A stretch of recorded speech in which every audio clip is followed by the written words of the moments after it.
David Paul గారు arrange చేస్తానన్నారులేని 1-8 సార్లు రావద్దు రావద్దు రావద్దు అన్నారు. మరి అట్లానే చదువుకుంటా వస్తుంటే లోపల కావులు దాటిన తర్వాత నిద్రపోయాడు. మంచి సీన్ దొరకదని నిద్రపోయి సింగరేగడ దాటి వెళ్ళిపోయింది బండి. సింగరేగడ దాటి వెళ్ళిపోయి పక్కన వాళ్ళు అన్నారు, నువ్వు సింగరేగడ దిగాలి కదా, ఇంకా దిగలేదు ఏంది, ఎందుకంటే వాళ్ళు నిలబడి ఉన్నారు సీట్ కోసం. వాళ్ళు భలే పని చేసేవారు, ముందుగానే చెప్పాలి కదా అని చెప్పి వెంటనే ఒంగోలు దాటిపోయి అక్కడ వేరొక బండి పినాకిని బండి మళ్ళీ వెనక్కి మళ్ళీ ఇక్కడ వస్తూ ఉండే దానికి టికెట్ తీసుకొని రావడం జరిగింది. ఏది ఏమైనప్పటికీ సంతోషకరంగా మీ మధ్యలోకి రావడం చాలా సంతోషం. ఇప్పుడున్నటువంటి యేసరత్నం గారు, మా నాన్న, వీళ్ళందరూ కూడా అప్పటి కాలపు మనుషులు. మరి డేవిడ్ పాల్ వాళ్ళ నాన్నగారు రూబెనయ్య గారు ఆ ప్రాంతం అంతా తిరిగి సేవ చేస్తున్నప్పుడు మా నాన్నగారు వాళ్ళ సేవలు చాలా చక్కగా వాడబడుతూ ఉండేవారు. దేవునికి స్తోత్రం. హల్లెలూయా హల్లెలూయా హల్లెలూయా హల్లెలూయా. మరి నాకు ఇవ్వబడిన సమయాన్ని నేను అర్థం చేసుకోకుండా మరి కొన్ని నిమిషాలు దేవుని వాక్యాన్ని చెప్పాలని ప్రభు నామమున మనవి చేస్తూ ఉన్న దేవునికి స్తోత్రం కలుగును గాక. దేవుని బిడ్డలారా, దైవ సేవకులారా, మరి మనకందరికీ చాలా సుపరిచితమైనటువంటి వ్యక్తి మరి బైబిల్ గ్రంథంలో, పాత నిబంధన గ్రంథంలో మరి ఇశ్రాయేలీయుల జీవితంలో చాలా ముడిపడిన వ్యక్తి ఆయన యెహోషువ. కాబట్టి కొద్ది నిమిషాలు యెహోషువ జీవితంలో ప్రభు ఆయనతో ఏ విధంగా తోడై ఏ విధంగా ఆయన నడిపించాడో మరి కొన్ని మాటలు మనము ధ్యానం చేద్దాం. మరి ఈ దినాన యెహోషువ అనుచరులు వారు చేసిన పరిచర్యలో కొన్ని మాటలు ధ్యానం చేయాలని మరి నేను ప్రార్థన చేసి సిద్ధపడి వచ్చాను. దేవునికి మహిమ కలుగును గాక. చూడండి, యెహోషువ అనగానే మరి ఈయన జీవితము అనేకులకు గొప్ప ఇన్ఫ్లుయెన్స్, గొప్ప ప్రభావభరితమైనటువంటి జీవితం. ఈయన నాయకుడు కావాలని ఎన్నడూ కోరుకోలేదు. ఈయన గోత్రము ఎఫ్రాయిం గోత్రం, మనకందరికీ బాగా తెలుసు. అయితే ఇతను మోషే దగ్గర శిష్యరిత్వం చేస్తూ ఉండేవాడు. మరి మోషేకి అన్ని విధాలా అనుకోగా, చేతి కింద మనిషిలాగా చాలా జాగ్రత్తగా మరి మోషేకి తోడ్పాటుగా ఉండేవాడు. ఇప్పుడు దేవుడు పెట్టారా, మరి ఇన్ఫ్లుయెన్స్, లీడర్షిప్ అనేది దేవుడు ఇవ్వాలి, మనుషులు ఇచ్చేది కాదు. లీడర్షిప్ అనేది దేవుడు ఇవ్వాలి, మనుషులు ఇచ్చేది కాదు. ఒకవేళ మనుషులు ఇచ్చినా అది కొంతకాలమే ఉంటుంది, కానీ మళ్ళా ఊడిపోతారు. కానీ దేవుడు కానీ లీడర్గా మనల్ని కానీ ఎన్నుకుంటే అది మన దగ్గర నుంచి ఎవరు కూడా దాన్ని తీసేయలేరు. యెహోషువకు ఆ భాగ్యం దొరికింది. వాస్తవంగా నేను అనుకుంటాను, మరి మోషే తర్వాత వాళ్ళ కుమారులలో ఎవరైనా ఒకరు ఆ స్థానానికి రావచ్చు కదా. మోషే తర్వాత ఎవరైనా వాళ్ళ కుమారులలో ఒకరు ఆ స్థానాన్ని భర్తీ చేయొచ్చు, కానీ దేవుడు వాళ్ళని పిలవలేదు. మోషే కూడా యుద్ధ గొప్పలో నా తర్వాత ఎవరైనా మా బంధువులు రావాలి అన్నటువంటి ఆలోచన ఉండేది ఆయనకు కూడా. ఆయన ప్రయాణం చేస్తూ ఉన్నప్పుడు ఒకసారి వాళ్ళ మోషే బావమర్ది షోబాబు మరి మోషే గారిని చూడడానికి వచ్చాడు. మోషే ఏమన్నాడు అంటే, మరి ప్రయాణం అంతా మాకు కొద్దిగా కష్టతరంగా ఉంటా ఉంది, నువ్వు ఈ యొక్క దారిని తెలిసిన వాడివి కనుక నువ్వు మాతో ఉండు, ఇక నువ్వు మళ్ళా మిద్యాన్ దేశానికి వెళ్ళొద్దు, దేవుడు మమ్మల్ని అధికంగా ఆశీర్వదిస్తాడని ఆయన సెలవిచ్చాడు, ముమ్మాటికే ఆయన మమ్మల్ని ఆశీర్వదిస్తాడు. అలా ఆశీర్వదించినప్పుడు ఈ ప్రయాణ విధానంలో నువ్వు కానీ మాకు కానీ సహాయం చేస్తే మాకు వచ్చిన అన్ని విధానాల్లో నువ్వు పాలిభాగస్తుడు అవుతావు, కాబట్టి షోబాబు నువ్వు మాతో ఉండు అన్నాడు. అయితే షోబాబు దానికి ఒప్పుకోలేదు, నేను ఉండను అని చెప్పి వెళ్ళిపోయాడు. మరి ఇంకొక విధానం ఏంటంటే, మోషేని చూడటానికి వాళ్ళ మామ మరి మిద్యాను దేశం నుంచి ఒకసారి ఆయన దగ్గరికి వస్తారు. వచ్చినప్పుడు పాపం మోషే వాళ్ళ మామతో కలిసి మాట్లాడటానికి కూడా సమయం ఉండదు. ఎందుకంటే ఆ యొక్క ఆ ప్రజల యొక్క తీర్పు, ఆ ప్రజల యొక్క గొడవలు, ఆ ప్రజల యొక్క విధానం అంతటినీ తీరుస్తూ ఉంటాడు. కాబట్టి మోషే వాళ్ళ మామ దగ్గరికి వెళ్ళినప్పుడు వాళ్ళ మామ చెప్పిన పని అంతా మోషే చేస్తున్నాడు గతంలో. అయితే ఇప్పుడు మోషేకి వాళ్ళ మామతో మాట్లాడటానికి కూడా సమయం లేనంత విస్తారమైన పనిభారం మోషేకి కలిగింది. అప్పుడు వాళ్ళ మామ ఏమన్నాడంటే, అబ్బాయి ఇట్లాగైతే నువ్వు త్వరగా చచ్చిపోతావు, నీ పనిభారం కొంచెం తగ్గించుకో. కాబట్టి నువ్వేం చేస్తావంటే 1000 మంది మీద ఒకరిని, 100 మంది మీద ఒకరిని, 50 మంది మీద ఒకరిని, 10 మంది మీద ఒకరిని నాయకులుగా ఏర్పాటు చేసి అక్కడ పెట్టు. వాళ్ళు జనుల యొక్క తగాదా తీరుస్తారు. వారికి మించిపోయింది ఏదైనా ఉంటే అప్పుడు నువ్వు దాన్ని సరిచేయవచ్చు. కాబట్టి ఈ యొక్క సూక్తిని లేక ఈ యొక్క సలహాను పాటించు అంటాడు. వాస్తవంగా అది దేవుని దగ్గర నుంచి వచ్చిన సలహా కాదు, దేవుడు చెప్పలా. కానీ మోషే కూడా ఆ పరిచర్యలో చేసి చేసి చేసి ఆయన కూడా వెసులుబాటు కోరుకుంటున్నాడు. ఆయన కూడా కొద్దిగా రెస్ట్ ఉంటే బాగుండు అనుకుని వెంటనే వాళ్ళ మామ చెప్పిన ఆలోచనని ఇంప్లిమెంటేషన్ చేసేసాడు. అప్పుడు దాదాపు 70 మంది నాయకులు ఏర్పడ్డారు. అది వాస్తవంగా దేవుని దగ్గర నుంచి వచ్చిన సలహా మాత్రము కాదు. ఒకటి గమనించండి, దేవుని దగ్గర నుంచి వచ్చిన చిత్తం ఒకటి ఉంటుంది, మన సొంతగా మనం ఏర్పాటు చేసుకున్న ఆలోచనలు చిత్తము ఒక రకంగా ఉంటుంది. కొన్ని పర్యాయాలు మన చిత్తాన్ని కూడా దేవుడు ఏం చేస్తాడంటే ఓకే చేస్తాడు. కానీ that is not the 100% fulfilment. But God has his own willness. ఆయనకి మన ఎడల తనకు ఒక చిత్తం ఉంటుంది. ఆ చిత్తాన్ని ఆయన నెరవేరుస్తాడు. ఆయన నెరవేర్చే లోపల మనం ఏం చేస్తామంటే మన ఆలోచనలు ఇంప్లిమెంటేషన్ చేస్తాం. కానీ దేవుడు వాటిని కొన్ని తీసేయడు, కానీ అట్లానే పెడతాడు. వాటి వల్ల వచ్చిన బాధలు మనమే ఫేస్ చేయాల్సి వస్తుంది. Is it right? మనమే ఫేస్ చేయాల్సి వస్తుంది. కాబట్టి ఉదాహరణకి ఈ పాయింట్ మీద ఉదాహరణకు ఒక చిన్న మాట చెప్తున్నాను. దేవుడు మోనోగమి, పాలిథియిజం, మోనోగమి అంటే ఒక్క భార్య ఒక్క భర్త కలిగి ఉండటం అనేది దైవ చిత్తం కదా. కానీ పాత బంధంలో ఉన్నటువంటి భక్తులందరూ కూడా ఒక్క భార్య కలవడం చాలా తక్కువ మంది. అందరికీ పోలిగమి, చాలామంది భార్యలు కలిగిన వాళ్ళు ఉన్నారు. అది వాస్తవంగా దైవ చిత్తం కాదు. కానీ వీళ్ళు కోరుకున్నారు కనుక దేవుడు ఏం చేశాడు, దాన్ని ఓకే చేశాడు. దాని వలన వచ్చిన ఇబ్బందులు దేవుడికి సంబంధం లేదు, కానీ వీళ్ళే పడాల్సి వస్తుంది. ఎవరు పడాల్సి వస్తుంది? వీళ్ళే పడాల్సి వస్తుంది.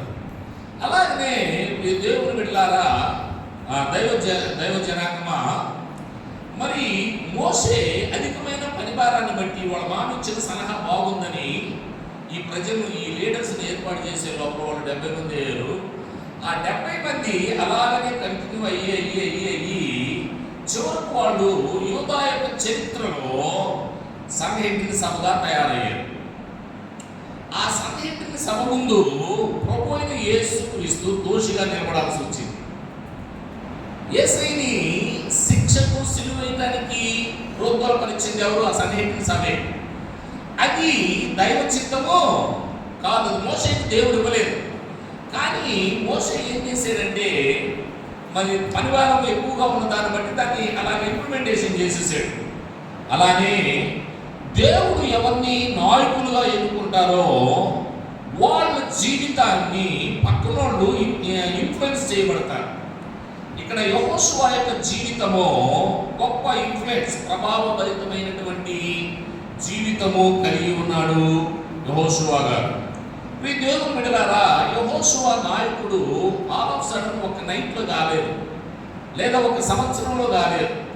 యెహోషువ నాయకుడు కావడానికి చాలా సంవత్సరాలు పట్టింది.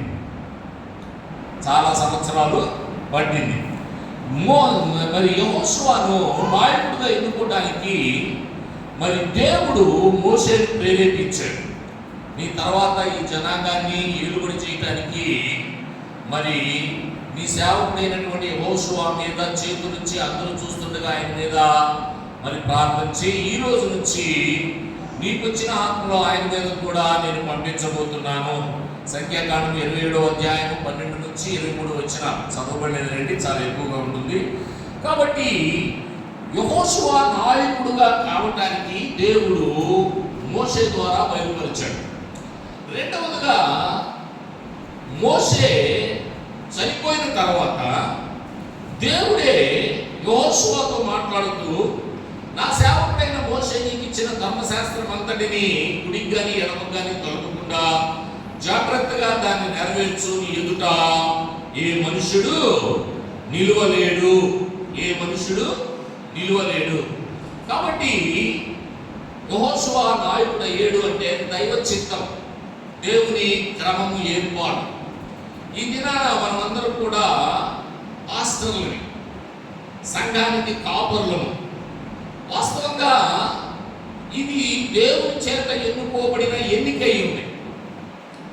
కానీ లోకరీతిగా నాయకులు కావాలి అంటే డబ్బు బలమో, రాజకీయ బలమో, మంది బలమో, జ్ఞాన బలమో ఉండాలి. అయితే దేవుడు అవేమీ లేకుండానే మనల్ని తన యొక్క సేవలో నాయకుల్నిగా దేవుడు ఏర్పాటు చేశాడు. దేవుడు ఇచ్చిన ఈ ఏర్పాటును మనము బహు జాగ్రత్తగా విడిచిపెట్టకుండా చివరాఖరి వరకు నడిపించబడాలి.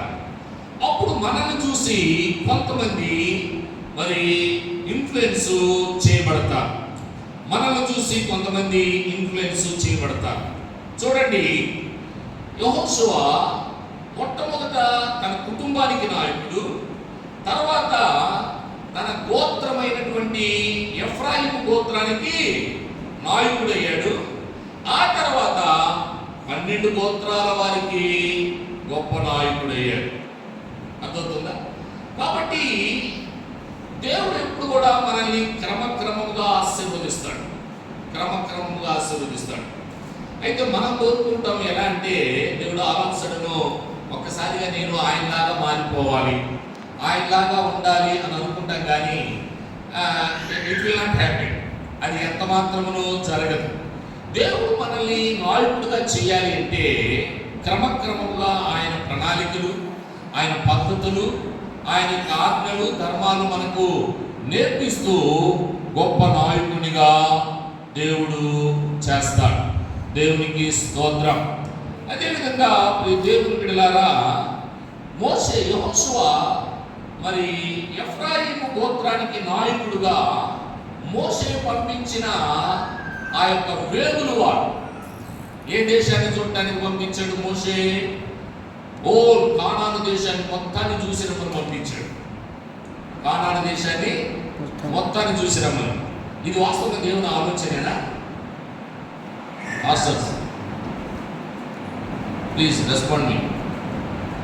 మోషే 12 గోత్రాల నుంచి 12 మందిని లేపాడు కదా. వీళ్ళని వెళ్ళి వేగు చూసి రమ్మనటం దేవుడు చెప్పాడా? దేవుడు చెప్పలేదు. కానీ వీళ్ళు ఆ 40 సంవత్సరాల ప్రయాణంలో విసిగిపోయి ఆ దేశాన్ని చూసి రావాలన్నటువంటి తపన వీళ్ళలో కలిగింది. అప్పుడు మోషే ఏం చేశాడు? 12 మందిని తీసుకెళ్ళి పంపించాడు. 12 మంది చూసొచ్చారు. చూసొచ్చిన 12 మందిలో తిరిగి వచ్చిన తర్వాత 10 మంది నెగిటివ్ వర్తమానం తీసుకొచ్చారు. అవును కదా? నెగిటివ్ వర్తమానం సంఖ్యాకాండం 14-13 అధ్యాయాల్లో ఉంటుంది, చదవబడలేదండి. నెగిటివ్ వర్తమానం తీసుకొచ్చారు. వాళ్ళు ఏం తీసుకొచ్చారు? ఆ దేశం చాలా పెద్దది, చాలా సంపన్నమైన దేశం. ఆ దేశంలో ఉన్న సైనికులు, ప్రజలు, అజానుబాహులు, వాళ్ళ ముందు మనం నిలబడలేము, మన వల్ల కాదు. కాబట్టి ఎంత దూరం వచ్చేమో మనము మళ్ళా ప్రయాణమై వెనక్కి వెళ్ళిపోతాం. కాబట్టి ఈ 10 మంది చెప్పిన ఈ మాటలు హోల్ సమాజం, ఇశ్రాయేలు కమ్యూనిటీ మొత్తం కూడా అంగీకరించి అక్కడ వాళ్ళు తీసుకున్న నిర్ణయం ఏంటంటే మరొకటి నాయకుడిగా చేసుకుని మళ్ళా వెనక్కి వెళ్ళిపోదాం అని అనుకున్నారు. చూడండి మనుషులు ఎలాగా తయారైపోతారు. ఒక చిన్న మాట. దేవుడు ఇశ్రాయేలు ప్రజలను ఐగుప్తు నుంచి బయటకు తీసుకొచ్చిన తర్వాత మనకు తెలుసు, ఎర్ర సముద్రం పాయం చేశాడు, మరి మంచినీళ్ళు లేని దగ్గర మంచినీళ్ళు తీసుకొచ్చాడు, వారికి ఆహారం కావాల్సి వచ్చినప్పుడు మన్నాను కురిపించాడు. ఏమండి, ఇశ్రాయేలు ప్రజల సంఖ్య ఎంత? దాదాపు 30 లక్షల పైబడి ఉన్నారు. చిన్నలు, పెద్దలు, స్త్రీలు, పురుషులు వీళ్ళందరూ కలిసి. ఇంత జనాభాకి దేవుడు ప్రతిరోజు మన్నా చేత వాళ్ళని పోషిస్తూ ఉన్నాడు. ఒక్కరోజు ఇంతమందికి మన్నా కావాలంటే ఎంత మన్నా కురవాలి? ఓ రోజు ఒక పుస్తకం చదువుతుంటే ఆ పుస్తకంలో ఉన్న గ్రంథకర్త ఈ విధంగా రాశాడు.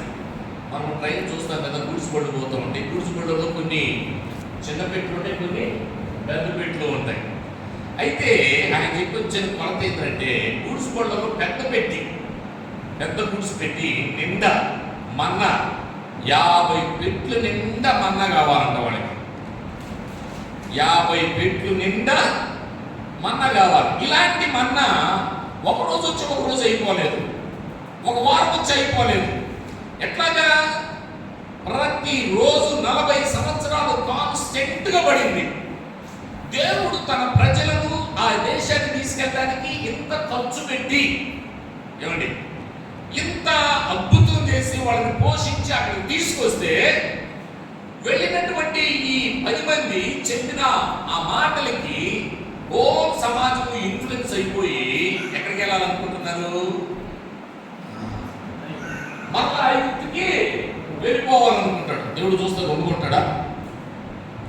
జాగ్రత్త ఏంటండి.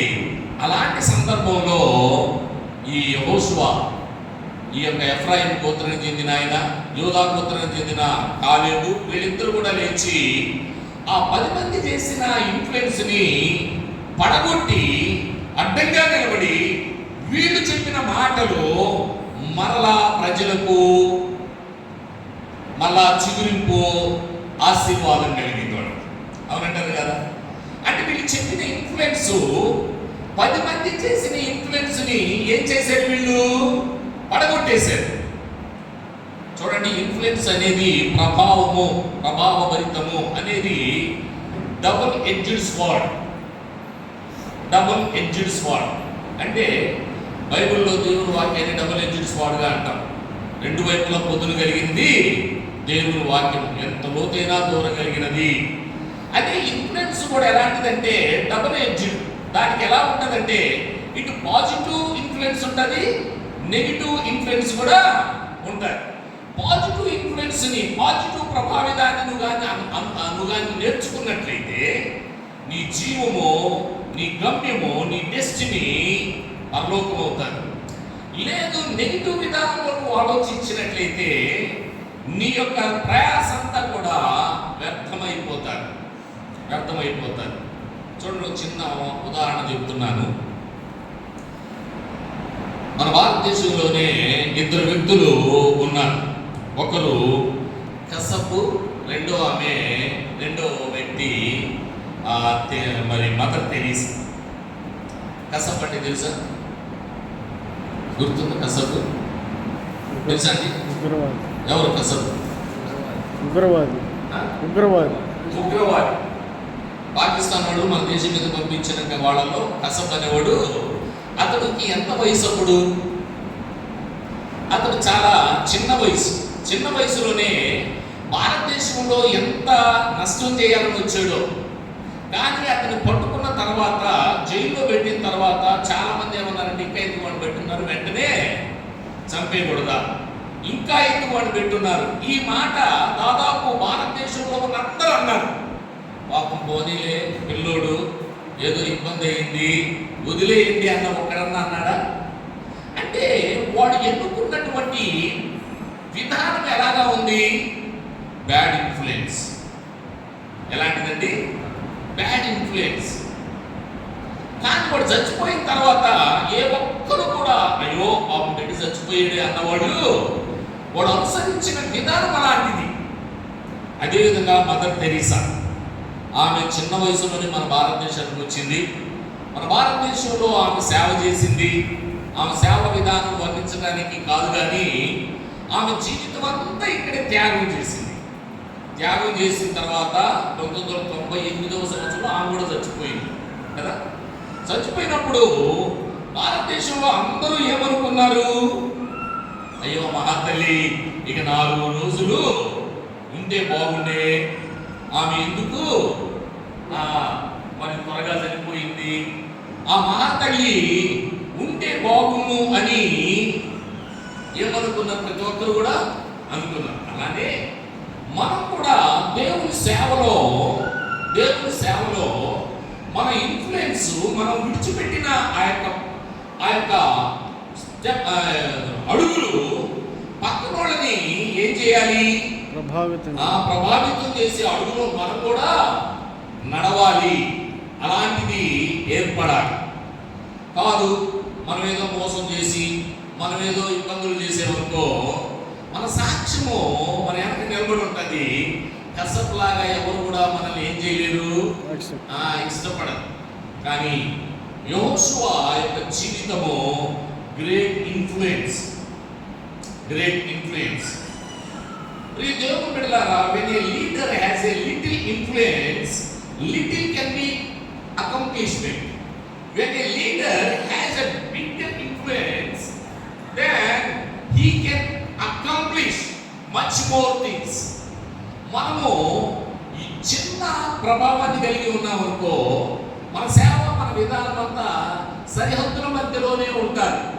అలా కాకుండా మనం గ్రేట్ ఐడియాస్ కలిగి ఉండాలి. మన యొక్క ఆలోచనలు ఎక్కువగా ఉండాలి ప్రభు సేవలో. అలాగా ఉన్నప్పుడు మనము ఎక్కువ సేవ, ఎక్కువ అకంప్లిష్మెంట్ చేయడానికి వీలుంటారు. చూడండి, ఒక నాయకుడిగా నిలబడినప్పుడు అతన్ని వెంటనే అందరూ అప్రిషియేట్ చేయాలి. హలో, అది గట్టిగా పాయింట్. ఒక నాయకుడిగా ఉన్నప్పుడు వెంటనే అతన్ని అందరూ అతన్ని అప్రిషియేట్ చేయరు. But he knows what is going to do. ఆయన ఏం చేయనున్నాడో ఆయనకి నాయకుడు ఎప్పుడు కూడా ప్రజల కంటే కూడా ముందుగా చూడాలి, ఎక్కువగా చూడాలి.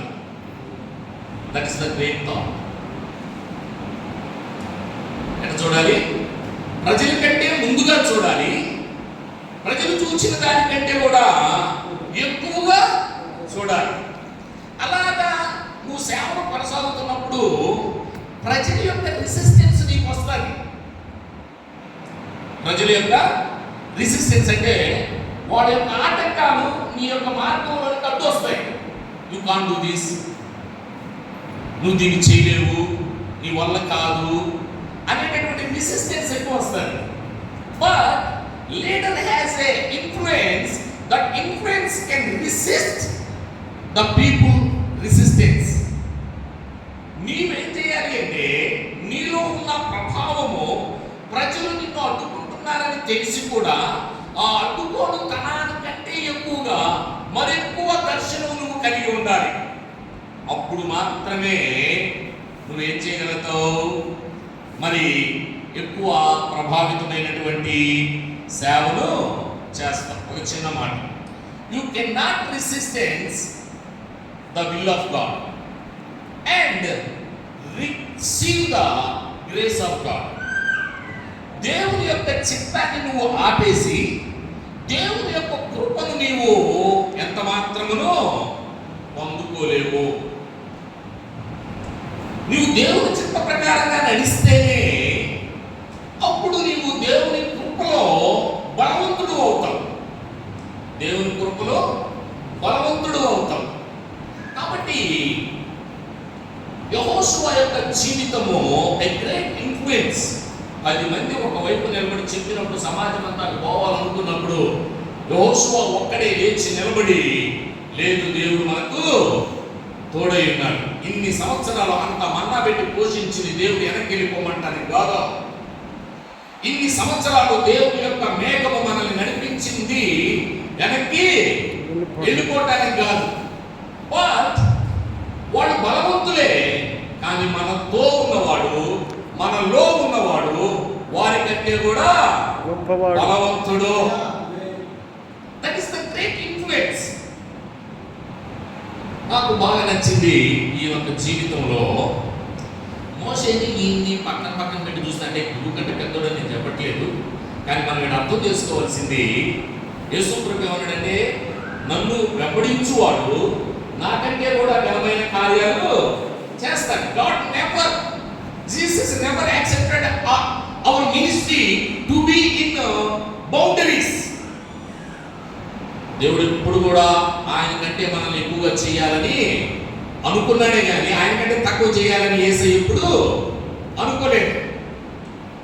ఓ చిన్న మాట అడుగుతున్నాను, యేసు ప్రభు భూలోకంలో సేవ చేసేటప్పుడు ఎంతమందికి బాప్తిసం ఇచ్చాడు?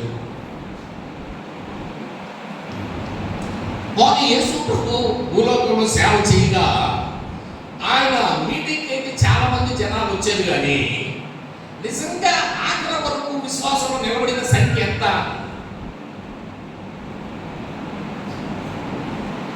ఆల్మోస్ట్ అందరూ కూడా ఏమైపోయారు? పడిపోతా వచ్చారు.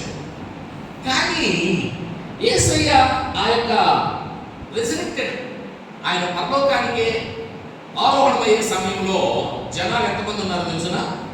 500 మంది ఉన్నారు. ఏమండి pastors, please you can give me the feedback. You are looking at me astonished. So when you are looking at me I am getting frightened. నేను చెప్పింది మీకు అర్థమవుతుందా? పైకి వెళ్ళిపోతుందా? Please don't do that. Yesu ప్రభువు పరలోకానికి వెళ్ళేటప్పుడు ఎంతమంది ఉన్నారండి? 500 మంది. 1 కొరింథీ పత్రిక 15వ అధ్యాయం పౌలు చెప్తాడు. కానీ వాళ్ళ మీద చేతులు వచ్చి ప్రార్థన చేసిన తర్వాత ఎంతమంది మేడగది మీదకి వచ్చి ప్రార్థన చేశారు? 120 మంది మీదకి కదా. ఆ 120 మంది మీద 120 మంది వెనకొచ్చి ప్రార్థన అంటే వాళ్ళు దేవుని విశ్వసించారు అని అనుకోవచ్చు. కానీ పేతురయ్య మొట్టమొదటి ప్రసంగం చేసినప్పుడు ఎంతమంది బాప్తిసం పొందారు? 3000 మంది. అంటే యేసయ్య పువ్వులు పెట్టుకోవాలన్నా అప్రిషియేట్ చేయాలని పేతురు చూసి, ఒరే ఇతను నేను పిలిస్తే వచ్చినోడు నాకంటే ఎక్కువగా ఇన్స్పైర్గా మాట్లాడి 3000 మందిని, రెండో ప్రసంగంలో 5000 మంది. హలో, ఇక మూడో ప్రసంగంలో maybe more than that number. ఎంత లోపల సన్హెడ్రింగ్ సభలో పుట్టుకొచ్చింది. వాళ్ళు కానీ ఒక 4 రోజులు కనుక ఉంటే పేతురు చేసిన ప్రసంగాలకి ఓల్ యూదా కమ్యూనిటీ అంతా ఏమైపోయింది? సైతం ఏడ చూడింది. ఇక్కడ నేను చెప్పొచ్చే మాట, ఈరోజు మనం ఎలా ఉన్నాము అంటే, దేవుడు మనల్ని పిలిచి ఆయన సేవలో మనం నిలబెట్టేయడం అంటే ఏదో తూకం మాత్రంగా చేసేసుకుని వెళ్ళిపోతే నీ తర్వాత నిలబడి చెప్పుకోవడానికి ఇది. But we have to do something. We have to do something. Moshe ఎంతమంది రాజులతో ఎన్కౌంటర్ అయ్యాడు? మోషే ఎంతమంది రాజులతో ఎన్కౌంటర్ అయ్యాడు? ఎంతమందితో ఆయన ఎదురుగా నిలబడి మాట్లాడి, ఏ రాజుతో నిలబడి మాట్లాడాడు మోషే? అసలు Moshe, hello masters, you know but you are not responding. Moshe ఎవరితో వాగ్వివాదం చేశాడు? ఏ రాజు ముందు? మరి ఆ ఫరో ముందు నిలబడి మాట్లాడాడు. ఒక కాంటెస్ట్ వాళ్ళు ఇద్దరు మాట్లాడుకునేటప్పుడు ఎలా ఉంటుందంటే, ఫరో మోషేని తాళలేక ఇక తట్టుకోలేక ఒకసారి ఏమంటాడంటే, ఏయ్ రేపొద్దు నువ్వు నా ముఖం చూడడానికి వీలు, మళ్ళా వచ్చేవా జాగ్రత్త సుమా, రేపొద్దున నువ్వు ఉండవు అని అంటాడు. ఆ సవాలు మోషే ఎలా స్వీకరించి మళ్ళీ మాట్లాడతాడో తెలుసునా? నువ్వు చెప్పింది సరి, నువ్వు పిలిచిందాక మళ్ళీ నేను నీ దగ్గరికి రాను అంటాడు. చూడండి, సవాలుకు ప్రతి సవాలు. Praise the Lord. దేవుని సేవ మనము విరోచితంగా చేయాలి. అంటే కొట్టమని కాదు, మన సేవలో ఆ ఫలితం అనేది కనపడాలి. మోషేకి ఫరోకు జరిగిన ఈ కాంటెస్ట్లో మోషే ఎప్పుడు కూడా 1 సెంటీమీటర్ వెనక్కి తగ్గల. ఫరో తగ్గుకుంటా వచ్చాడు. ఇజ్ ఇట్ రైట్ అన్న? Is it okay? ఫస్ట్ సారి ఏమన్నాడు? అబ్బాయి నేను పోతే పోయారు కానీ ఎక్కువ దూరం పోకండి, మాకు కనపడేటట్టుగా ఉండండి అన్నాడు. అయితే మోసే ఏమన్నాడు, 3 దినాల ప్రయాణం అంతా అరణ్యంలోకి వెళ్ళాలి మేము, మా మాటలో ఎటువంటి తేడా లేదు. కొన్ని రోజుల తర్వాత పోతే పోయారు, కానీ పురుషులు మాత్రమే స్త్రీలను మాత్రమే పెట్టండి అంటే వాళ్ళు మళ్ళీ యాడ్ చేస్తారు. మోసే త్వరో కన్నింగేసి చూడండి, పోండి బలి బట్టి చెయ్యండి, మళ్ళీ ఎక్కడండి. సాధారణ కూడా అట్టే అంటాడు, అంత సమర్పణ వద్దులే మనకి, కొంచెం అటు ఇటుగా. అక్కడ కూడా మోసే ఏమంటాడు, లేదు లేదండి, పురుషులు స్త్రీలు అందరూ వెళ్ళాల్సిందే అని అంటాడు. ఇంకో కొన్ని రోజుల తర్వాత అబ్బాయి మీరు పోతే పోయారు, కానీ ఆ పశువుని ఇచ్చుకోండి మాకు అని అంటాడు. అంటాడా? ఎందుకని? అంతకుముందు జరిగిన విపత్తులో వీళ్ళ పశువులన్నీ చచ్చిపోయినాయి, పాలు లేవు ఇంకేళ్ళకి, టీ పెట్టుకొని తాగడానికి, పెరుగు చేసుకొని తినడానికి. ఒకవేళ పాలు ఉన్నాయి అంటే ఎవరు పశువులయ్యి? ఫరో కన్ను దాని మీద పడి మీరు పోతే పోయారు, కానీ పశువులు మాత్రం ఇచ్చుకోండి అన్నాడు. అక్కడ మోసే ఏమన్నాడు, ఈక రెక్క డెక్క కూడా వదిలిపెట్టం మేము. అదండి మాట మీద నిలబడటం. దేవుడు ఎప్పుడు కూడా పిరికోళ్ళని తన పనికి వాడుకోడు. చూడండి, ఒక్కటి చూపెట్టి చూద్దాం, పిరికోడు ఎవడన్నా ఉన్నాడేమో బైబిల్లో. ఎవడన్నా దేవుడు వాడుకున్నాడు అంటే వాడు ధైర్యవంతుడైతేనే వాడుకుంటాడు. Praise the Lord. ఈ దేవుని బిడ్డలారా, మనలో ఉన్న సామర్థ్యము, మనలో ఉన్న గొప్పతనము, మనలో ఉన్న త్యాగము లోకానికి తెలియదు. ఎవరికి తెలుసు? దేవుడికి మాత్రమే తెలుసు. అందుకనే మనల్ని దేవుడు వాడుకున్నాడు, మనల్ని ఆయన పిలుచుకున్నాడు. జాగ్రత్తగా వినండి, మోసే ఒక్క అడుగు కూడా తగ్గల. ప్రతిసారి తగ్గుతా వచ్చింది ఎవరు? ఫరో తగ్గుతా వచ్చాడు. నువ్వు ఎక్కడ దేవుడు నీకు సేవలు నిలబెట్టాడో నీకు అక్కడ అప్రహెండ్గానే దేవుడు నిన్ను పెట్టాడు, కానీ ప్రజల ముందు ఎప్పుడు నీకు చూడకనా. ఆమేన్, హల్లెలూయా, హల్లెలూయా. అందుకే అన్నాడు, నువ్వు పైవాడిగా ఉంటావు కానీ కిందవాడిగా. నా సాక్ష్యం ఒక రోజు చెప్తా వినండి. నేను కలకట్టాలో కంప్లీట్ చేసుకుని వచ్చిన తర్వాత అక్కడ నేను అనుకున్నాను నెల్లూరులో సేవ చేయాలని తీర్మానం కలిగింది. కానీ అక్కడ నాకు మంచి ఆఫర్ ఒకటి దొరికింది. నేను చదివిన కాలేజీ బండే థియోలాజికల్ కాలేజ్. అది చాలా పెద్ద కాలేజీ. ఆదివారం ఒక్కరోజే 8 భాషల్లో ప్రార్థన జరుగుతుంది. తెలుగు భాషలో ఉన్నవాడు, తెలుగు భాష జరిగే ప్రార్థనలు ఏం చేశారంటే నన్ను అక్కడ అసిస్టెంట్ మాస్టర్గా ఉండమని చెప్పారు. ఉండమంటే మంచి శాలరీ, మంచి డబ్బులు, ఎవ్రీథింగ్ ఈజ్ ఫైన్, అంతా వాళ్ళే పే చేసుకుంటారు.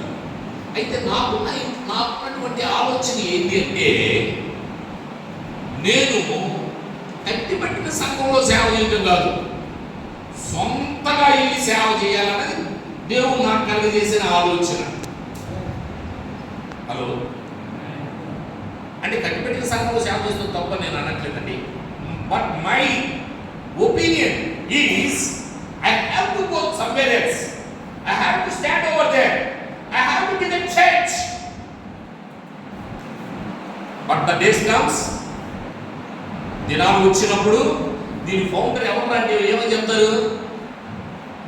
చూడండి, మీ నాన్నగారు గూబేరి మినిస్ట్రీస్ ఏర్పాటు చేశారు.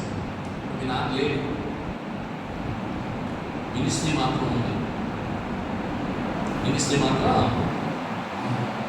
రేపొద్దున ఆయన మనవడు చిన్నపిల్లడు రేపొద్దున రానున్న దినాలలో మీకంటే కూడా, మీ నాన్న కంటే కూడా అతని దేవుడు గొప్పగా పడుకొని గొప్ప నాయకుడిగా చేశాడు అనుకో. రేపు అతడు నిలబడే ప్లాట్ఫామ్ ఎవరు కట్టారు? మీ నాన్న కట్టింది. అది ప్రైజ్ ది లార్డ్. ఎవరు కట్టారండి? రూబేనయ్య గారు కట్టిన ప్లాట్ఫామ్ అది. వీడు చేయొచ్చు పాలిష్డ్గా, రేపొద్దున నీ కొడుకు ఇంకా పాలిష్డ్గా చేయొచ్చు. But platform cannot change. Platform అనేది అబ్బా అట్లా నిలబడాలి. Praise the Lord. హల్లెలూయా. అంత నిలబడాలి.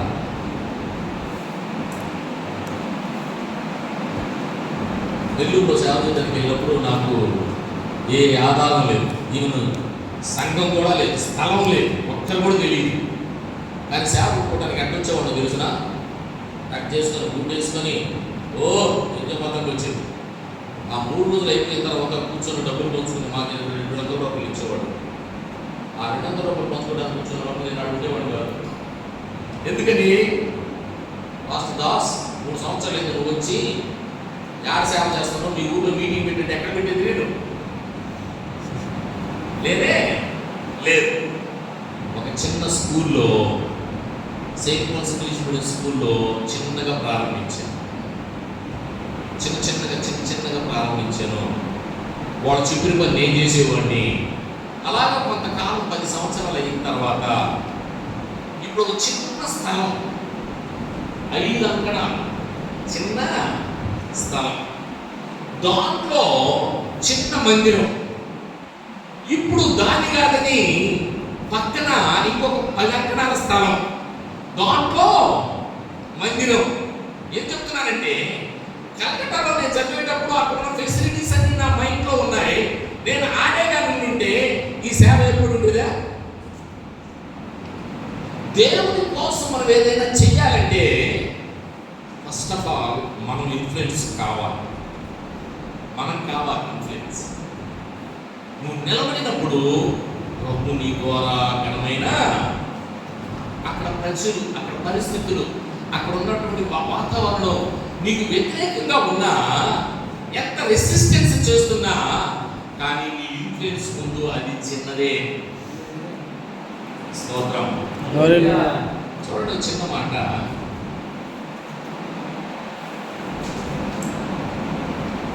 చెప్తున్నాను. పడవలు చేసి సముద్రంలో పెడితే అందంగా ఉంటుందా? పడవలు చేసి సముద్రంలో పెడితే అసలు కనబడదు, అల్లల యొక్క విధానం కదా, కనబడదు. అదే పడవలో, అదే సముద్రంలో ఒక పెద్ద షిప్, టైటానిక్ షిప్ లాంటిది పెద్దది చేసి సముద్రంలో పెడితే ఎలా ఉంటుంది? అందంగా ఉంటుంది. పడవ సముద్రంలో కనపడలేదు, కానీ అదే పడవని పెన్నా నదిలోనో కృష్ణా నదిలోనో పెడితే అందంగా ఉంటుంది కదా. కానీ పెన్నా నదిలోనో కృష్ణా నదిలోనో టైటానిక్ షిప్ని పెడితే చూడండి, మనం చూసేదాన్ని కొంచెం వారమే, కొద్ది వారమే, కానీ మనలో ఉన్న ఇన్ఫ్లుయెన్స్ని దేవుడు ఎన్నడూ కూడా రెసిస్టెన్స్ చేయడు. That is up to you. What much bigger dream that you are having. He is there always to fulfill your dreams. That's the reason whenever we are praying, whenever we are doing the ministry, we should have always the bigger dreams. One day that dream will come to true. Praise the Lord. Sauru Ganguli తెలుసు. Sauru Ganguli is a great cricketer and Indian team ki captain. ఆయన నేను ఎక్కడైతే Bible training చేశానో అదే కాలేజీలో పక్కనే ఉంటుంది. అక్కడ ఆయన 1 to 10th క్లాస్ వరకు చదువుకున్నాడు.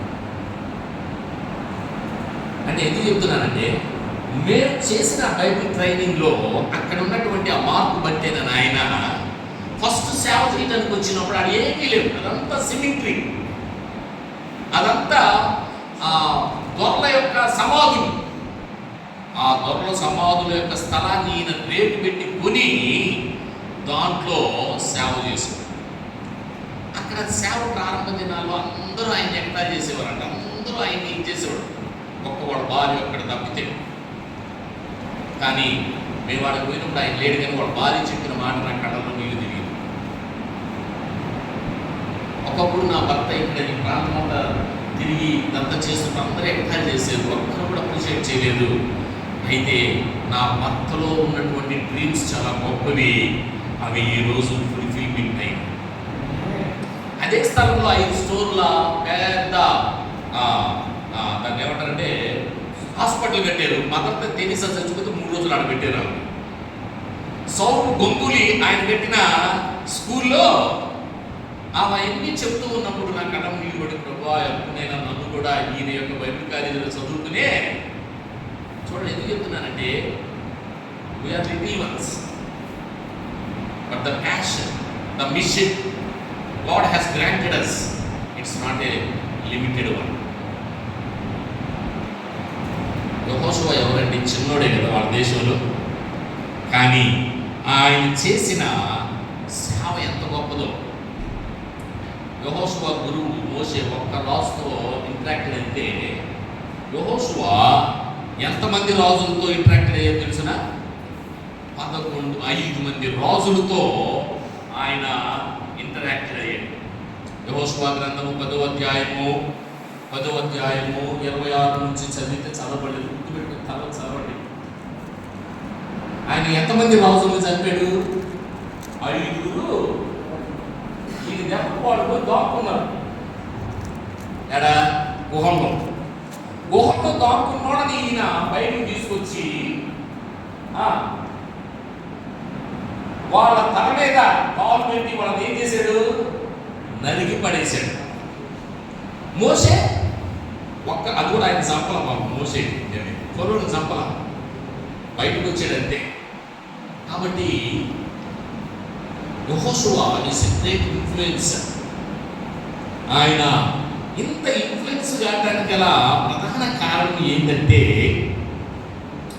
దేవుని బిడ్డలారా, దైవ జనాంగమా, ఆయనలో ఉన్నటువంటి quality number 1, is always prayerful person.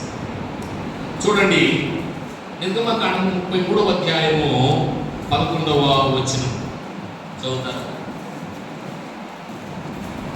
మనుష్యుడు తన స్నేహితుతో మాట్లాడినట్లు యెహోవా మోషేతో ముఖాముఖిగా మాట్లాడుచుండెను.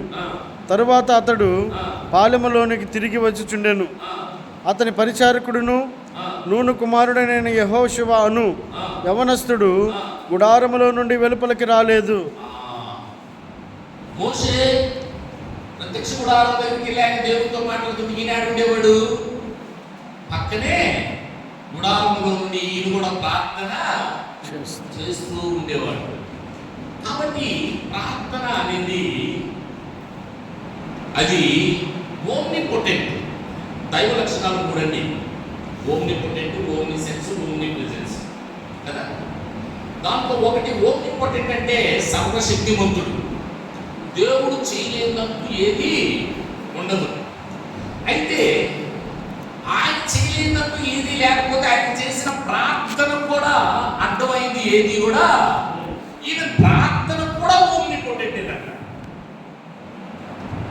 ప్రార్థన కూడా ఓమ్నిపోటెంట్.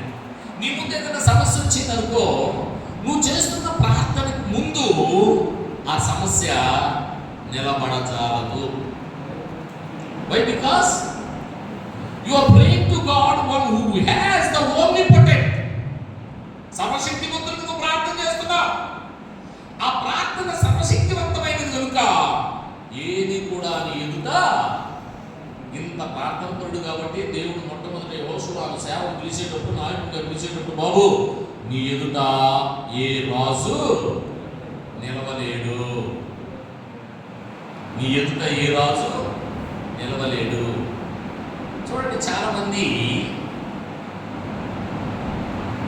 దేవుడు మన దగ్గర ఆశించేది ఈ 3 లక్షణాలు ఎవరు ఉంటే వాళ్ళకి దేవుడు అనొచ్చున్నాను. ఓమ్నిపోటెంట్, ఓమ్నిప్రెజెన్స్, ఓమ్నిసెన్స్. ఈ 3 ఎవరు ఉంటే వాళ్ళకి దేవుడు అనొచ్చు. కానీ ఈ 3 మన దగ్గర లేవు. కానీ దేవుడు మన దగ్గర ఎక్స్పెక్ట్ చేసేది ఏంటంటే, దేవుడు అంటున్నాడు, నేను పరిశుద్ధుని కనుక మీరును. It is possible for us to live as a holy life. But our forefather Adam has lost that experience. అయితే సెకండ్ ఆడమ్ గా ప్రభు అయిన యేసయ్య వచ్చి how we can live in holy life ఆయన మనకు నేర్పించాడు. కనుక మన ప్రార్థన ఎప్పుడు కూడా ప్రభావభరితమైనది. నువ్వు చేస్తున్న ప్రార్థన లోకానికి తెలియదు, నువ్వేంటో లోకానికి తెలియదు. బట్ నీ ప్రార్థన ఏం చేస్తుంది? గొప్ప కార్యాలను ఈయనని దేవుడు ఇంతగా వాడుకోవడానికి గల ప్రధాన కారణము ఈయనలో ఉన్న గొప్ప లక్షణము ఒకటి ప్రార్థన, రెండవది ఒబీడియన్స్. ఈయన ఎప్పుడెప్పుడు ఒబీడియన్స్గా ఉన్నాడు? ఎప్పుడెప్పుడు ఒబీడియన్స్ ఉన్నాడు? మోషే పిలిచినప్పుడు సేవకుడుగా ఉన్నప్పుడు ఒబీడియన్స్గా ఉన్నాడు. గ్రేట్ వారియర్ అయినప్పుడు కూడా ఒబీడియన్స్గానే ఉన్నాడు. హలో, గ్రేట్ వారియర్ అప్పుడు కూడా ఈయనకి కొంచెంత కూడా డిసొబీడియన్స్ అనేది ఈయనలో కనబడలేదు. ఒబీడియన్స్. మూడవది, he has a great faith. Great faith. దేవుడు నిజంగా మనకు ఆ స్థలాన్ని, ఆ ప్రాంతాన్ని ఇస్తాడు, మనం దాన్ని స్వాధీనం చేసుకుంటున్నాం. Great faith.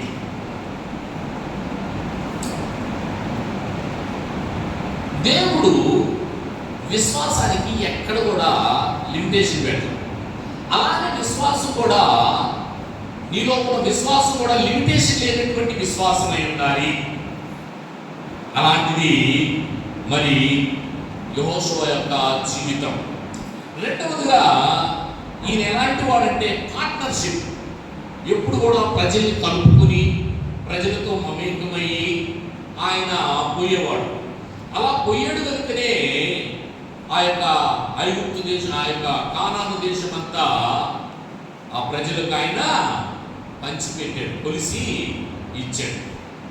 కాబట్టి ఈయన చాలా ప్రభావితమైనటువంటి వ్యక్తి.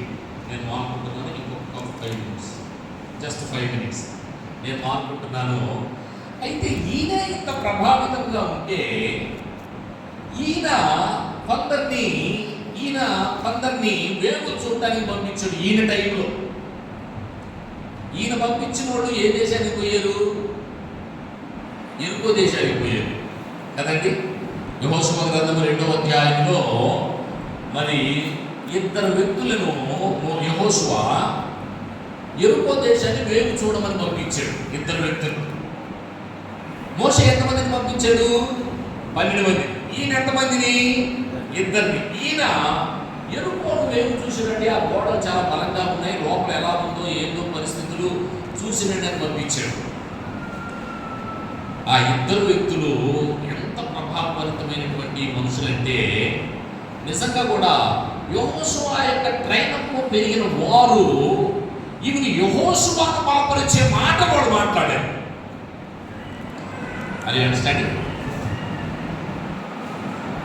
ఆ 2 వ్యక్తులు ఎరుకో పట్టణాన్ని వేలు చూడటానికి వెళ్ళినప్పుడు ఎవరింట్లోకి వెళ్ళారు?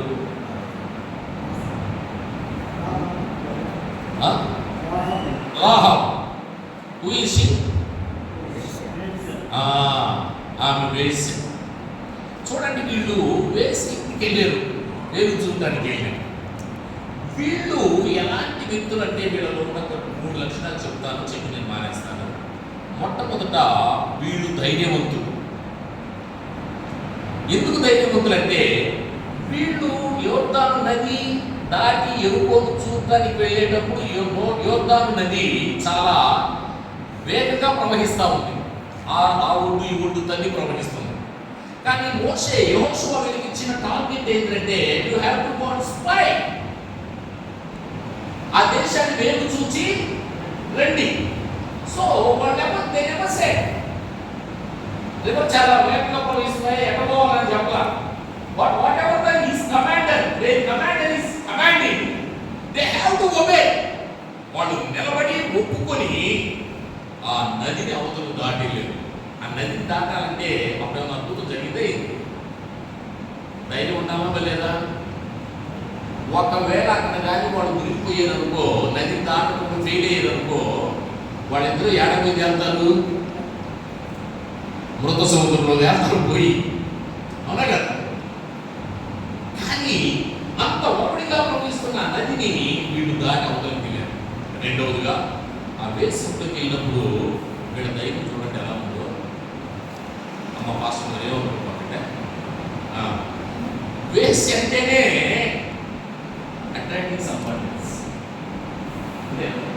attracting someone else. వీళ్ళ ఇంట్లో ఉన్నప్పుడు maybe she is decorated herself like anything, చాలా చక్కగా డెకరేట్ చేసుకుంటుందేమో. బట్ వీళ్ళిద్దరు కూడా వీళ్ళ ఉదయంలో కించింత కూడా ఆమె మీద ఎటువంటి ఆలోచన అదనమాట.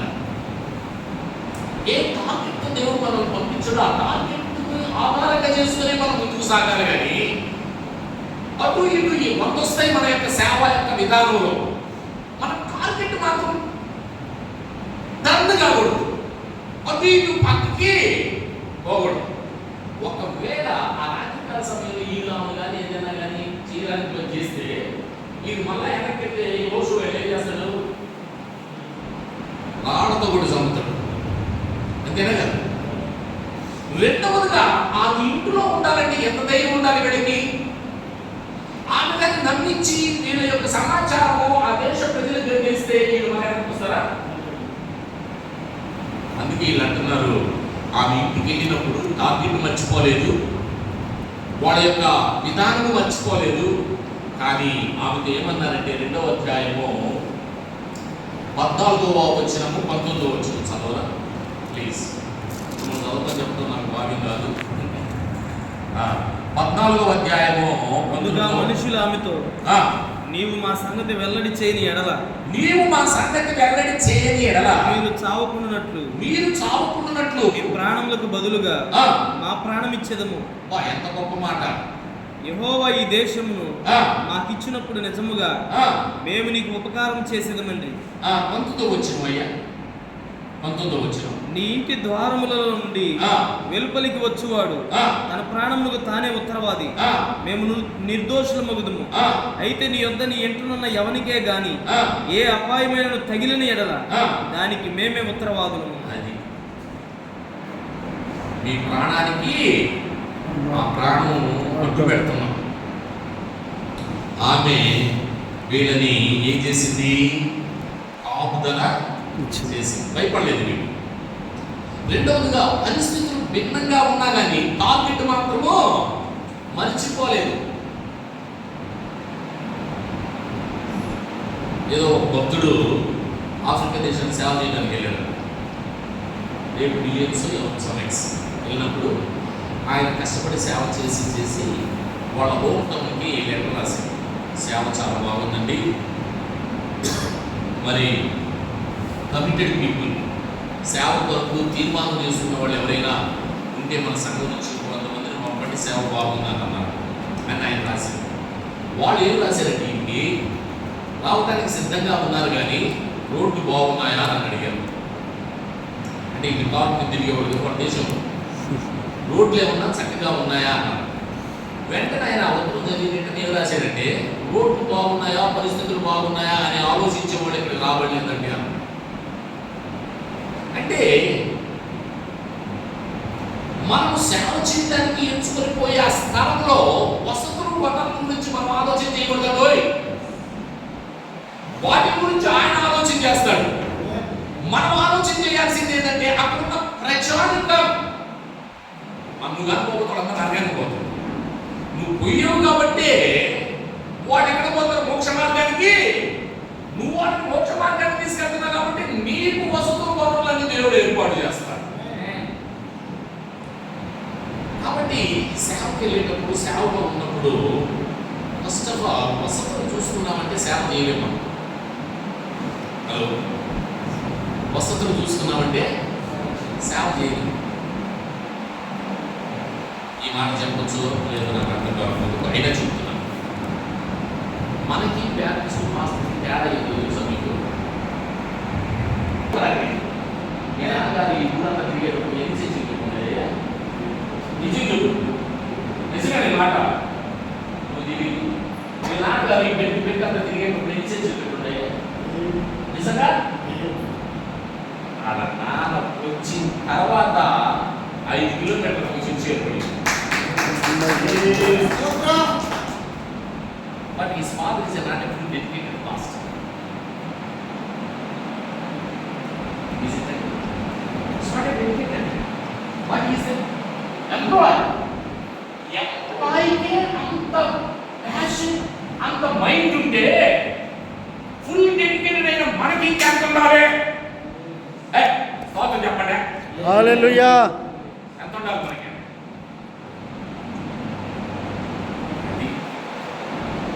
కమిట్మెంట్ అంటే అదండి. ఆయన పెళ్ళికొస్తే మాస్టర్ చేస్తాడు. ఆయన పోయేటప్పుడు ఏమో మీరు పోయిన తర్వాత అన్నారు అసలు ఈయన పోయిన తర్వాత చర్చి కడతాడు, ఈయన పోయిన తర్వాత అన్ని ఏర్పాటు చేస్తాడు. యేసయ్య పరలోకం నుంచి భూలోకం చూడండి, ఒక సంఘం ఉందాడ. ఆయన వచ్చిన తర్వాత జీసస్ నిజంగా కూడా మన ఈస్టర్ మెసేజ్ చెప్పేటప్పుడు బుధవారం రోజున మంగళవారం వేసే ఖాళీ కూర్చున్నాడు, ఎవరితో ఏం మాట్లాడడం. బుధవారం రోజున మత్తయి సువార్త 23, 24 అధ్యాయాలు, 22, 23 అధ్యాయాల్లో ఆయన అంతా కౌంటర్కే మాట్లాడాడు. సొంతుగా గురించి మాట్లాడాడు, ఎరువు గురించి మాట్లాడాడు, కలిసి గురించి మాట్లాడాడు, శాస్త్రుల గురించి మాట్లాడాడు. వీళ్ళందరికీ ఆయన ఏం చేశాడు? కౌంటర్ ఇచ్చుకుంటా కూర్చున్నాడు ఆ రోజు. కానీ ఆయన చనిపోయి పరలోకానికి వెళ్ళిన తర్వాత ఈరోజు ఎంత సేవ!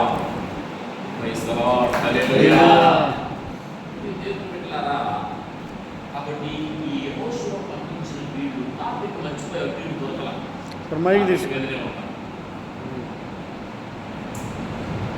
వీళ్ళు దేని మీద ఉన్నారు? టాపిక్ మీదనే ఉన్నారు. మొదటి వీళ్ళలో ఉన్న గొప్ప గుణము సాహసం. రెండవదిగా సాక్ష్యాన్ని కాపాడుతున్నవారు వీళ్ళు. ఎవరండి? సాక్ష్యాన్ని కాపాడుతున్నవారు. ఎక్కడ వీళ్ళ సాక్ష్యం దెబ్బతింది.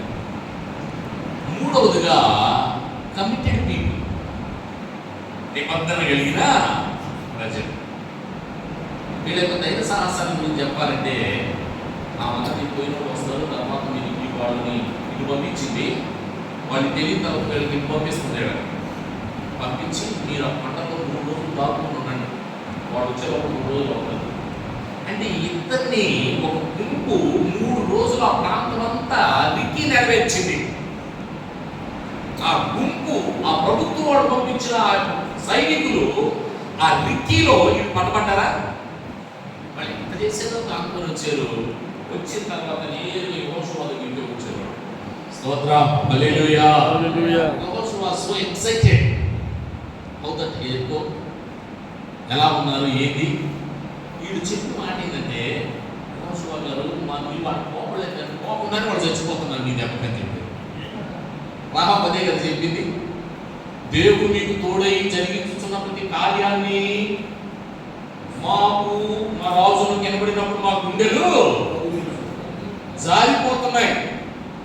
మీరు చెప్తున్నమాట వాడు కోపలేదు యెహోషువ సార్, నువ్వు ఎప్పుడున్నా కానీ వాడు మీ దెబ్బకి నిశ్చయముగా ఆ కోట గోడలు ఎంత పెద్దవైనా, ఆ బలాఢ్యులు ఎంత గొప్పవారైనా నీ ఎదుట వారు నిలబడలేదు.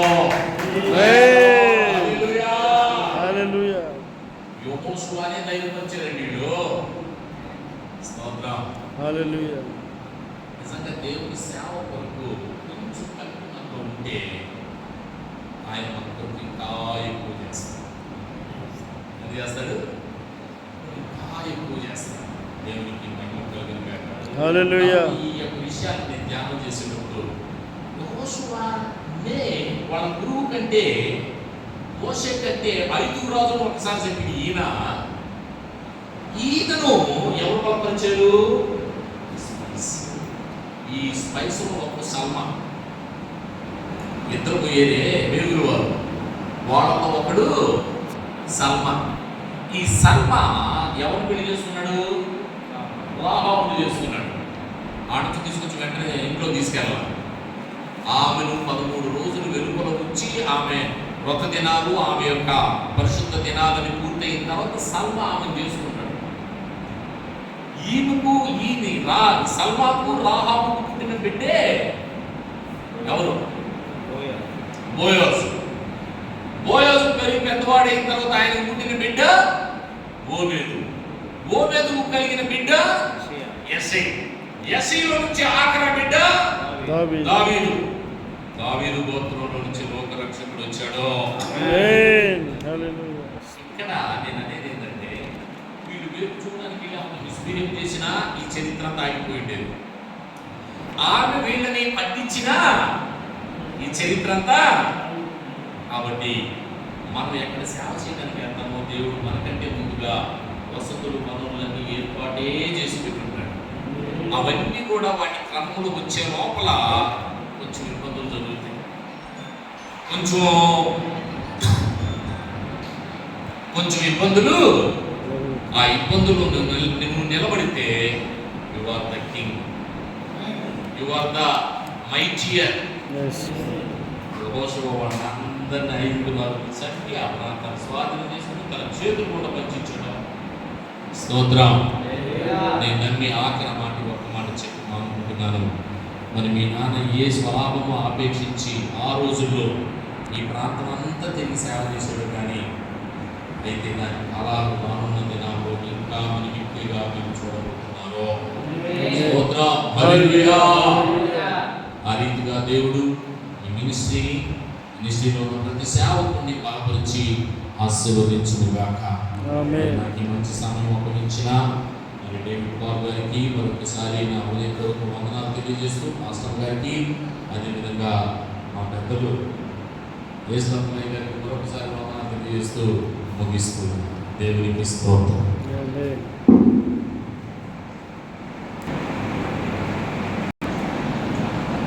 Praise the Lord. Hallelujah. Hallelujah. స్తోత్రం. హల్లెలూయా. ఈ సమయంలో చాలా చక్కగా అయ్యగారు దాసయ్య గారు చాలా చక్కగా మనకు తెలియచేశారు. ప్రాముఖ్యంగా సువార్తల గురించి, రెండోదిగా దైవ సేవకులు మరి యొక్క పరిచర్యల గురించి, మరి ప్రాముఖ్యంగా కొద్దిగా ఒక పరిచయం ఉంది. ఇక్కడ మన రవీంద్ర పాస్టర్ గారు మన మధ్య ఉన్నారు. వారికి సిద్ధపడి చేయడం జరుగుతుంది. కాబట్టి వారి అందరినీ మీకు పరిచయం చేస్తున్నాను. ఆయన పేరు రవీంద్ర. చెరువుపాడు పాస్టర్ గారిగా మన మధ్యలో ఉండి వారి దేవుని పరిచయం చేస్తారు. కాబట్టి ఆయనతో మీరు పరిచయం కలిగి ఉండాలని మొదటిగా తెలియజేస్తున్నాను. వీళ్ళంతా మా మినిస్ట్రీ వ్యవసాయకులు, వాళ్ళందరూ మీరు కలిసి అనుమానంగా ఉండాలని చెప్పి తెలియజేస్తున్నాను.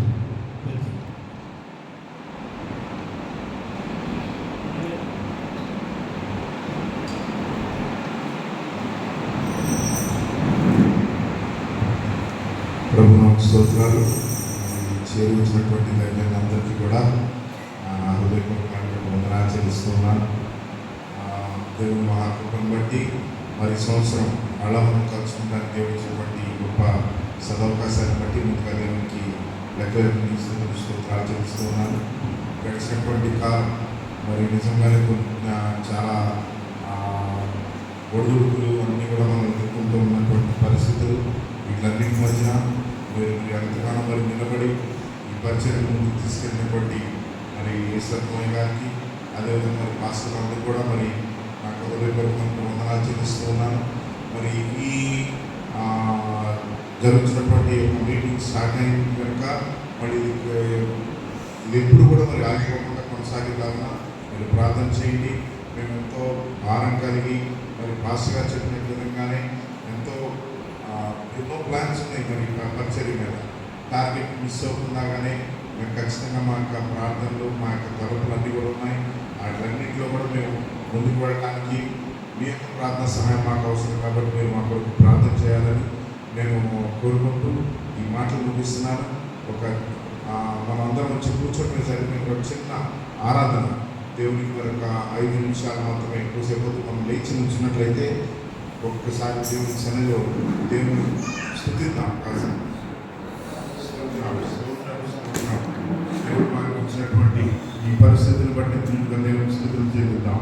ఎందుకంటే మరి మనకు కావాలని చెప్పి ఇక్కడికి మనం రాలేదు, కానీ దేవుని మహాకృప అందరినీ దేవుడు సమకూర్చాడు. దేవుని మహాసంకల్పం మన పట్ల, మన మినిస్ట్రీ పట్ల ఉంది. కాబట్టి మనందరం దేవుని చేతులు ఎత్తి బిగ్గరగా దేవుని స్తుతిద్దాం. తండ్రి హల్లెలూయా. స్తోత్రం స్తోత్రం స్తోత్రం స్తోత్రం. హల్లెలూయా హల్లెలూయా. యేసయ్యా ముందుండగా ఓపికతో సాగాలిగా, ధైర్యం ప్రభు మనలో నింపెగా, పౌరులాగా సాగాలిగా. అందరూ కలిసి పాడతాం. పందెమందు ఉండగా ఓపికతో సాగాలిగా, ధైర్యం ప్రభు మనలో నింపెగా, పౌరులాగా సాగాలిగా. గురియోద్దకే నీ ప్రయాణము, అతీతునకు బహుమానము. గురియోద్దకే నీ ప్రయాణము, అతీతునకు బహుమానము. సియోనులో మనస్థానము సుస్థిరము.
కొత్తపాలెంలో దేవుని పరిచయం చేస్తున్న అమ్మగారు సునీతమ్మ గారు ఉన్నారు. వారు వచ్చి ప్రార్థన చేయవలసిందిగా వారిని ఆహ్వానిస్తున్నాను.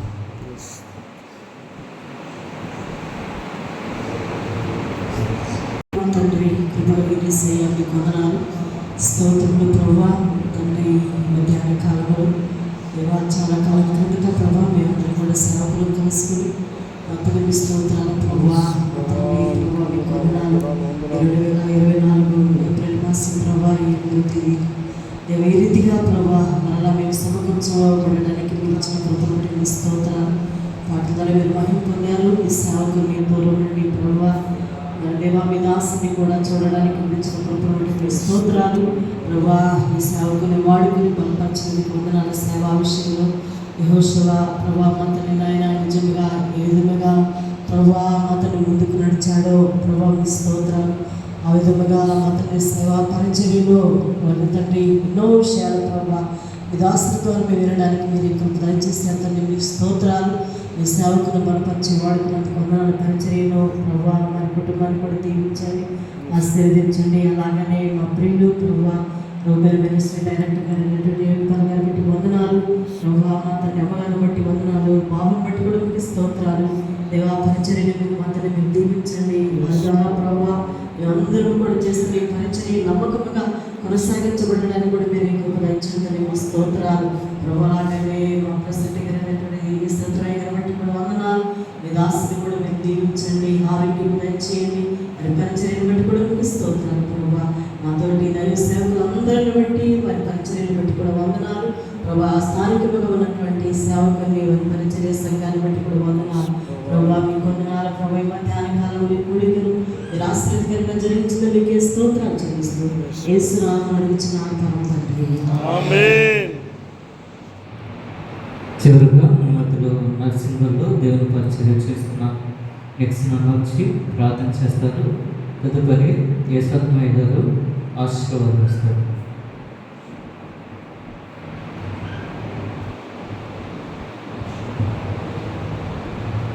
ప్రార్థన చేసుకున్నాం. మహాగురుడ మహోన్నతులను మిగిలిగా ప్రేమించిన ప్రియ పరమ తండ్రి, దేవాని అద్భుతమైన పరిశుద్ధ నామానికి వందనాలను ఆయన తోడుకొని మా ప్రభావ ఈ సహవాస కూడికను మా ప్రభావం స్తోత్రం దీవెనకరంగా జరిగించినందుకే మీకు స్తోత్రాలు. ఆయన మా ప్రియుల మీద ఆశలు ఆయన ప్రభావ మా సేవ పరిచయంలో మా ప్రభు ఈ విధంగా ముందుకు సాగబట్టి శ్రేష్టమైనటువంటి మా ప్రభావ మాటలు సాగుల యొక్క జీవితాల పరిచర్యల ప్రభావం యేసుక్రీస్తు నామములో ఫలించిన కారణం ఆశీర్వదించి బలవంతమైనటువంటి పరిచయం ఉంటాయని నీకు మహిమకరమైన పరిచర్యలు మా ప్రభావ మేము ముగించడానికి నీ ప్రభావం దాయించి మేము కృష్ణగారికి మన గదులు సీతయ్య కూడా ప్రతి ఒక్కరిని మీరు దీవించి మాకు దాసుని దీవించి ముఖ్యంగా మనిషి పరిచయం భవిష్యత్తులో ప్రభావం అయ్యా నా తల్లి మా ప్రభుని అద్భుతమైనటువంటి ఊహించినటువంటి విధానం నడుస్తున్న నాలుగు అనేక సాగులుగా విస్తరించిన దేవానికి స్తోత్రం పరిచయం ఆటంకం ప్రతి విధమైనటువంటి ఈ ఆటంకముల అభ్యంతరములను అవరోధములను నడుస్తున్న నామములు బాధిస్తున్నాం. ఇక్కడ వచ్చి ప్రతి సాగుని దీవించి నూతనంగా చిరుకులు పరిచయం దాసుని దీవించండి. బలమైనటువంటి పరిచయం ప్రభావాలు కొనసాగినట్లు మేము కొనసాగించాం. ఇంతవరకు నా ఈ కార్యక్రమం జరిగిన దాస స్థానిక సాగులు కుటుంబాన్ని సంఘాన్ని దీవించి ఆశీర్వదించండి. యేసుక్రీస్తు నామములో ప్రార్థించి వేడుకొంచున్నాం తండ్రి. ఆమేన్. తండ్రి నా దేవుని ప్రేమ కుమారుడు యేసుక్రీస్తు వారి కృప పరిశుద్ధాత్మ దేవుని సహవాసము ఆయన సన్నిధి దేవుని మనుషుల ప్రజలు దయచేయలు పిల్లల సంఘాలు పరిచయ కుటుంబములకు గైడ్ గారి అమ్మగారి పిల్లల కుటుంబములకు ప్రత్యేక వాగ్దానం ఇచ్చినటువంటి మరి దయచేయ కుటుంబం ప్రత్యేక ప్రభు రాగలు శుభాకాంక్షలు నడిపించారు. గమనించండి ఇక్కడ